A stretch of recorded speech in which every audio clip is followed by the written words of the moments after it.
여러분 안녕하십니까. 4월 4일 화요일인데요. 오늘 시장에서 2차전지의 양극재들이 큰 폭으로 많이 하락을 했죠. 그동안 상승을 주도하던 에코프로가 차익 매물로 24,000원 정도 하락, 5% 넘는 하락을 보였고요.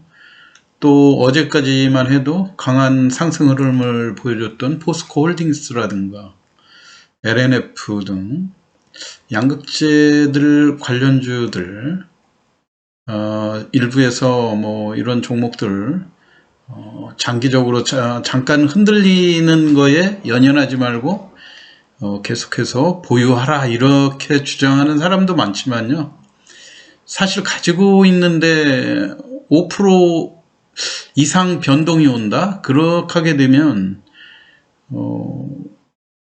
아무래도 일단 매도하고 또 저점에 다시 사고 싶은 이런 욕구들이 많이 생기죠. 그리고 이게 일시적으로만 5% 하락하고 또 내일 또 5% 올려주고 한다든가 이렇게 되면 기다릴 수도 있겠지만은요, 그렇지 않은 상황에서는 뭔가 좀 2차전지 양극재에서도 어느 정도 조정이 오는 거 아닌가 이런 생각이고요.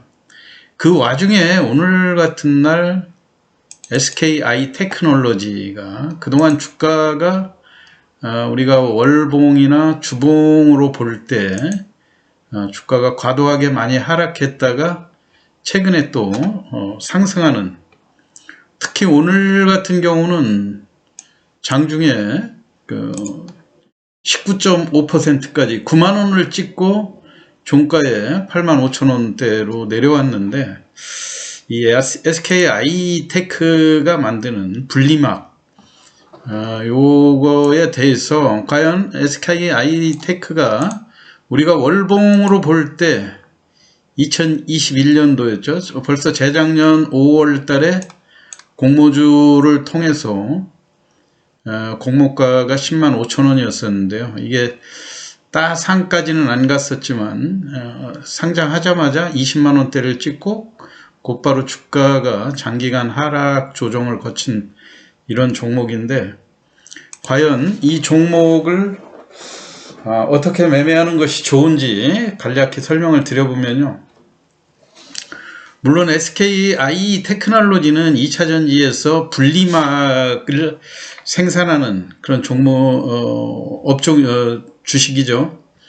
2차전지에서 이 분리막은 물론 이제 그 양극재라든가 음극재 이런 양극재의 비중이 원가로 볼 때 2차전지 중에서 양극재가 차지하는 비중이 약 40%라고 한다 그러면 기타 음극재, 분리막, 전해질, 뭐 첨가재 이런 식으로 해서 약 15%씩 그 원가 비중이 든다 이렇게 볼 수 있는 상황인데요.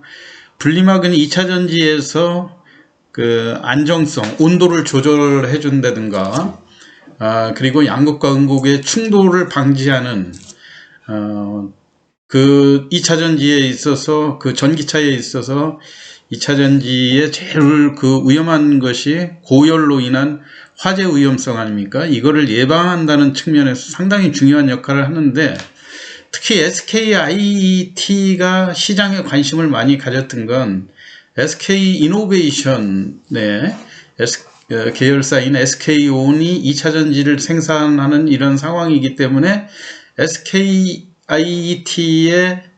그 분리막은 전부 다 SK온이 소비를 해주면 이거는 뭐 그 충분히 매출처가 이미 고정적으로 확보된 그런 회사다 해서 초기 상장할 때 너무 과도한 평가를 했던 측면들이 있는데, 실질적으로 보면 시장 점유율로 볼 때 중국 업체들이 18%, 일본이 15%, 한국이 SKIT가 약 10% 정도로 3위 정도를 하고 있는 이런 상황이거든요. 근데 최근에 2차전지 시장은 우리가 미국의 IRA, 인플레이션 감축 법안을 교묘하게 이용하는 듯한 그런 흐름들이 전개가 되지 않습니까? 어제만 해도 양극재들 또 페데트리 관련주 쪽으로 강한 매수세가 일어나면서 과도하게 상승을 했다가 오늘 같은 때는 또 분리막 쪽이 또 순환매로 이제 돌아가는 이런 상황인데요. 뭐 핵심으로 이야기하다 보면 분리막 자체가 배터리 부품으로 분류가 됐기 때문에 부품의 50% 이상을 북미에서 생산을 할 경우에 보조금의 절반을 지원해 주겠다. 결국 이렇게 되니까 중국에서 생산된 이 부품들은 보조금을 지원받지 못하는 거 아닙니까? 그렇기 때문에 SKIT가 시장 점유율이 중국 시장의 가격 경쟁력을 이기고 개선이 상당히 기대될 것이다. 이런 기대감 때문에 주가가 이렇게 상승을 했는데요.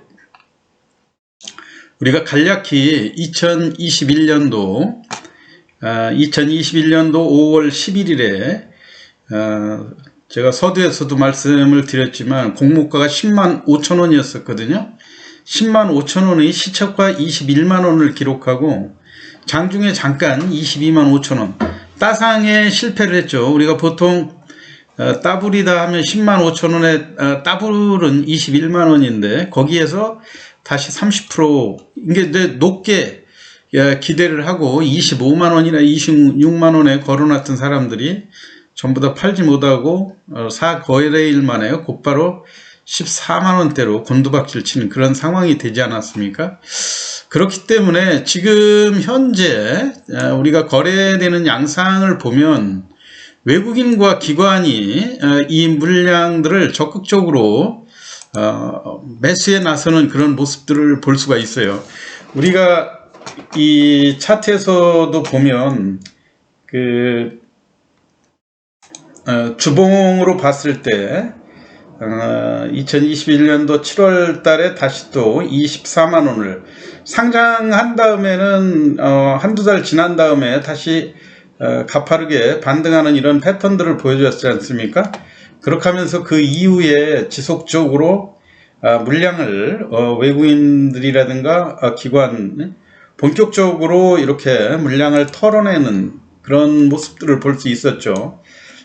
아예 장대 음봉으로 기존의 최저점에서 장대 음봉으로 과감하게 물량을 정리하는 패턴들이 여러 번 반복이 되지 않았습니까?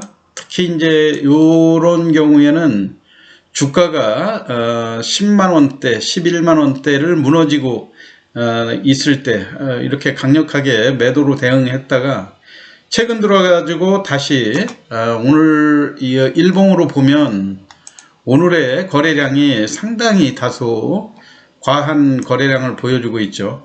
이게 과거에 20만 원 갔던 거니까 10만 원은 안 가겠느냐 하는 개인들의 이런 판단으로 강력한 매수세들이 형성이 됐는데요. 최근 거래 동향, 투자 주체별 거래 장에서 볼 때 외국인들과 기관의 적극적인 매수가 있다고 보여지고 개인들은 장기간에 이 종목에 있어서 한때 6만 원도 깨고 내려가는 이런 상황의 지루함 때문에 이 물량을 과감하게 정리하는 이런 패턴들을 볼 수가 있는 거 아닙니까? 그렇지만 이제 최근에 외국인이라든가 기관들도 전일날 큰 폭으로 매수했다 그래서 매수를 지속화하는 그런 상황들이 아니고 단기 매매에 집착하는 그런 경향들을 많이 볼 수 있죠. 특히 SKI테크 같은 경우 우리가 과거의 고점 대비 조정폭이 크다고 해서 무작정 이 종목을 안심하고 매수하기에는 이번에 주주총회 실적이라든가 이런 거를 볼 때 석연치 않은 면들이 많이 있거든요. 그래서 제가 2022년 주총 실적하고 2021년도 실적을 보면서 상당히 매출 실적에 있어서 불안한 측면들이 노출이 됐거든요. 우선 제가 요약해 놓은 내용하고 실제로 이번에 정기주총의 결과하고 같이 한번 검토를 해보는데요. 자본금이 710억이고 자본 총계가 2조 원대를 기록하고 있기 때문에 자본 총계라고 하면 자산에서 순수하게 부채를 뺀 순자본이 2조 원대이기 때문에 이 재무구조가 뭐 SK그룹에서 아주 탄탄한 이런 모습들이기 때문에 일시적으로 수익구조가 조금 악화됐다 해서 염려할 수 있는 그런 단계는 아니지만은요.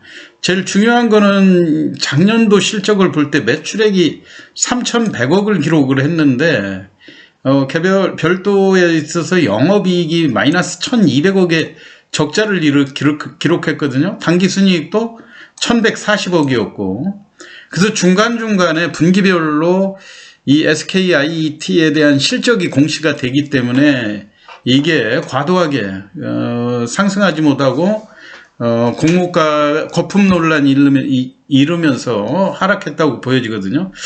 그래서 과연 2021년도 실적은 어땠는가 이것도 한번 같이 비교를 해보면 자본 총계는 2조 원대 대략 2022년 실적 작년도 실적하고 큰 차이는 없거든요. 그런데 매출액이 보면 2021년도에 3,940억이었고 영업이익이 430억 플러스를 냈거든요.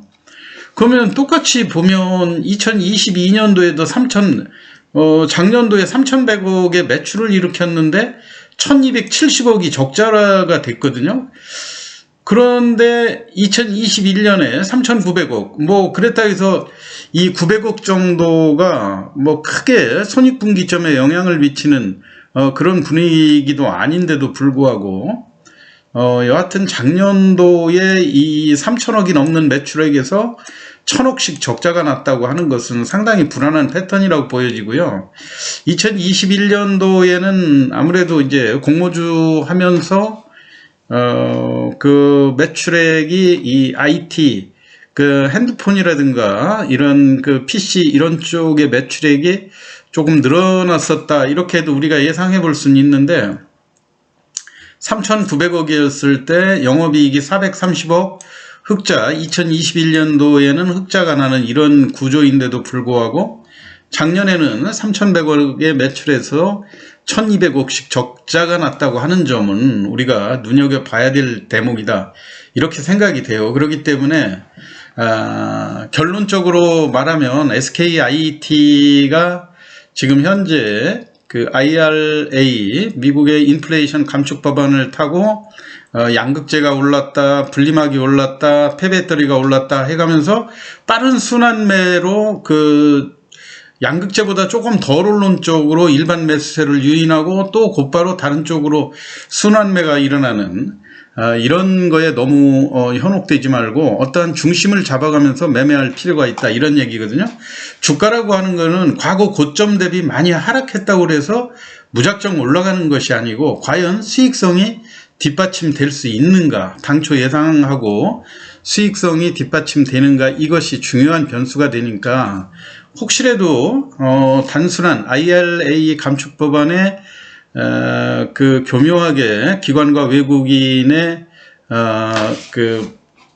이 단기적인 수익 구조로 활용할 그런 일종의 트릭이라고 볼 수도 있겠죠. 이거에 대비를 하시면서 언제든지 순매수로 전환했던 기관과 외국인의 매매 패턴이 매도로 전환할 그런 가능성도 상당히 크거든요. 그렇기 때문에 여러분들 그 점을 잘 지켜보시면서 매매를 해야 되고요.